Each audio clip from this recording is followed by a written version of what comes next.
انہوں نے کہا میں برداشت نہیں کرتا. اس نے بار بار کہا کوئی نہیں, تھوڑی سی مشقت ہے لیکن اس کے بعد تجھے اعزاز بہت ملے گا. انہوں نے کہا نہیں. اچھا چلو تیری مرضی. اگلے آملے کے درخت کے پاس پہنچا, آملے کا اٹھانے لگا تو پوچھا کون, کیوں؟ اس نے ساری کہانی سنائی, اس طرح تیرے پر مشقت تھوڑی سی اور اسی طرح ہوگا. اس نے کہا اگر مجھے بادشاہ کے دسترخوان پہ سونے چاندی کے ورقوں, سونے چاندی کے پلیٹوں, جاگ رہے یا نہیں جاگ رہے, سونے چاندی کی پلیٹوں کے ساتھ اگر میرا ہے تو پھر یہ تھوڑی سی مشقت کوئی بات نہیں. اس کے بعد اس نے مربع بنایا, آملہ بنایا, بادشاہ کے دسترخوان پہ پہنچا. کچھ عرصے کے بعد کہا کہ وہ آملہ خشک ہو گیا ہوگا جس نے مجھ سے دوستی نہیں کی تھی, اس کو اس نے جمع کیا. جمع کرنے کے بعد بوریوں میں بھرا, بوری کے بعد پنساری کو دیا. پنساری نے آملہ, ہریڑ, بہڑا ملا کے دوا بنائی اور وہ قبض کشا دوا بن گئی. دوا تو بنی اور قبض کشا دوا بنی. اور وہاں کیا تھا؟ وہاں سونے چاندی کے دسترخوان, سونے چاندی کے ورقوں سے سجنا تھا. اپنے آپ کو کسی فقیر کے حوالے کر دو, پھر تھوڑی سی اگر ناگواریاں آئیں تو وہ نگاریوں کو سمجھو کہ اس میں خیر ہے, اس میں برکت ہے. اور ساری عمر ابو جہل کے تانے ملیں گے. ابو جہل کے, میں یرموک کے میدان پہ کھڑا تھا. یہ یرموک اردن میں ہے. سامنے ایک چھوٹی سی تار تھی, اس نے کہا یہ اسرائیل ہے, سامنے بالکل آمنے سامنے. اور مجھے ایک منظر میں ڈوب گیا. وہیں کھڑے کھڑے غزوہ یرموک, خالد بن ولید جن کو میرے حبیب کملی والے نے سیف اللہ کا لقب دیا کہ یہ اللہ کی تلواروں میں سے ایک تلوار ہے. ایک گھوڑ سوار آیا, دھول اڑتی ہوئی, تیز رفتار, کئی راتوں کا سفر کرتے, اور اس نے نامہ بر ایک خط دیا.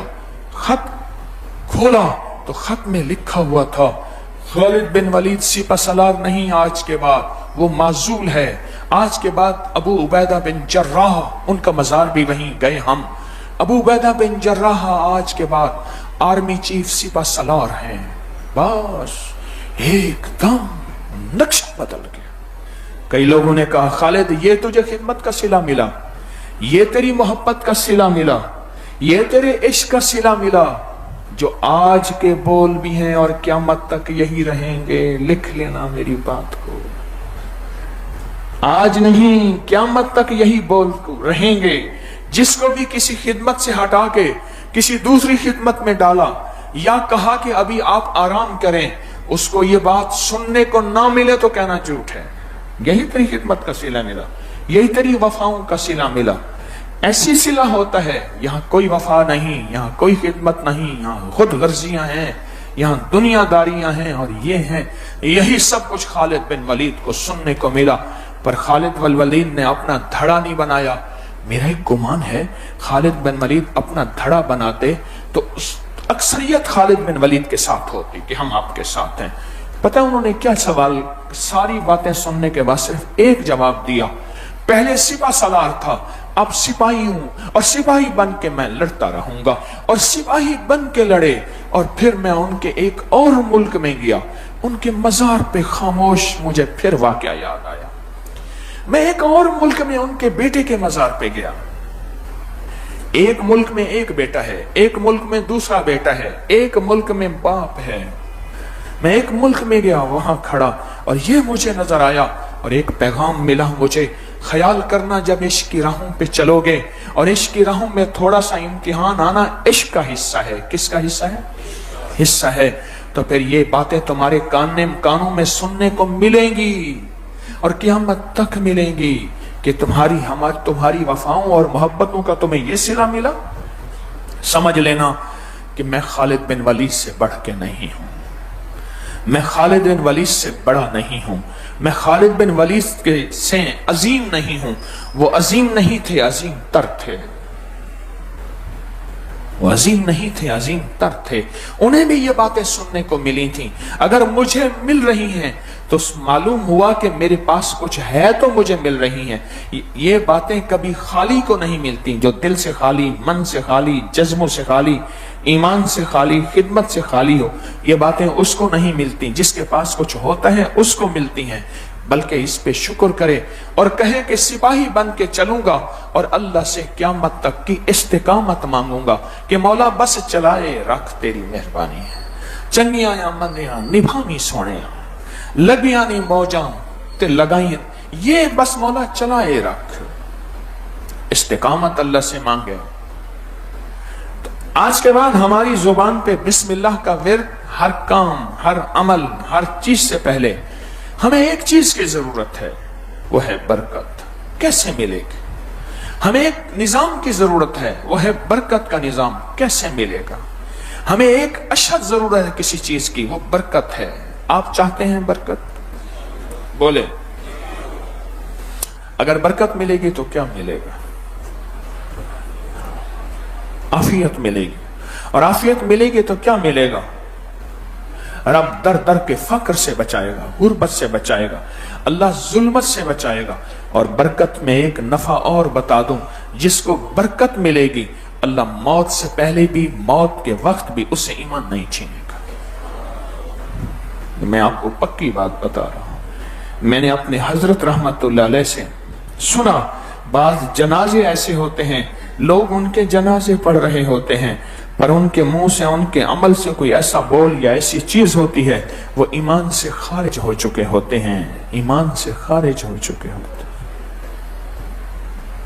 ایمان سے خارج ہو چکے ہوتے ہیں۔ عمر رضی اللہ تعالیٰ عنہ، حضرت علی کرم اللہ وجہہ، جس کا قرضہ ہوتا تھا اور وہ قرضہ دے سکتا تھا پر نہیں دیتا تھا، اس کے جنازے سے ہٹ جاتے تھے، فرماتے تھے کسی اور کو تو جنازہ پڑھا لے۔ خود میرے نبی علیہ السلام کے یہ زندگی میں یہ واقعات موجود ہیں۔ ایک دوسرا، جس کے اوپر حج فرض ہوتا، پیسے بھی ہوتے تھے، مال بھی ہوتا تھا، اور وہ حج نہیں کرتا تھا، اس کا جنازہ نہیں پڑھاتے تھے، کسی اور کو کہتے تھے تم اس کا جنازہ پڑھا دو۔ برکت کی برکت سے اللہ ایمان نہیں چھینتا، برکت کی برکت سے اللہ کلمہ نہیں چھینتا۔ کلمے کی موت چاہتے ہیں انشاءاللہ، ایمان والی موت چاہتے ہیں، پھر برکت کی تلاش کریں، اور برکت کی ابتدا بسم اللہ میں پڑی ہے، برکت کی ابتدا بسم اللہ میں پڑی ہے، برکت کی انتہا بسم اللہ میں پڑی ہے۔ بسم اللہ الرحمن الرحیم، یا بعض دعائیں ایسی ہیں ان میں پوری بسم اللہ الرحمن الرحیم نہیں ہے، جیسے بسم اللہ وعلا برکت اللہ، بسم اللہ توکلت علی اللہ لا حول ولا قوت الا باللہ، اور کتنی بسم اللہ الذی لا یضر مع اسمہ شیئا فی الارض ولا فی السماء وهو السمیع العلیم۔ اور کون سی دعا ہے؟ بسم اللہ علی دینی و نفسی و ولدی و اہلی و مالی۔ اور کون سی دعا ہے؟ بسم اللہ مجریہا و مرسا۔ اور کون سی؟ بسم اللہ الذی لا یضر، میں نے پڑھی ہے۔ اور کون سی دعا ہے؟ بسم اللہ ما شاء اللہ لا قوت الا باللہ۔ اور کون سی دعا ہے؟ بسم اللہ والحمدللہ۔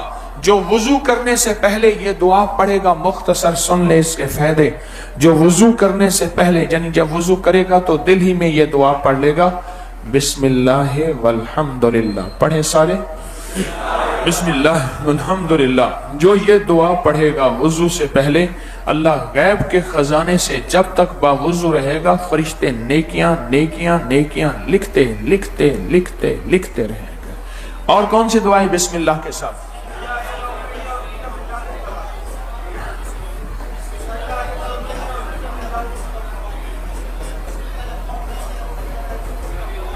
بسم اللہ اللہم انی اعوذ بک من الخبث والخبائث۔ اور بسم اللہ توکلت علی اللہ لا حول ولا قوت الا باللہ۔ ایک اور چیز بتاؤں آپ کو، بسم اللہ اولہ و آخرہ، کھانے کے درمیان کی دعا ہے۔ ایک اور چیز بتاؤں، ایک اور چیز بتاؤں، بہت پرانی بات ہے، میں مکلی کے قبرستان میں میری زندگی کا کچھ لمحات گزرے ہیں، سن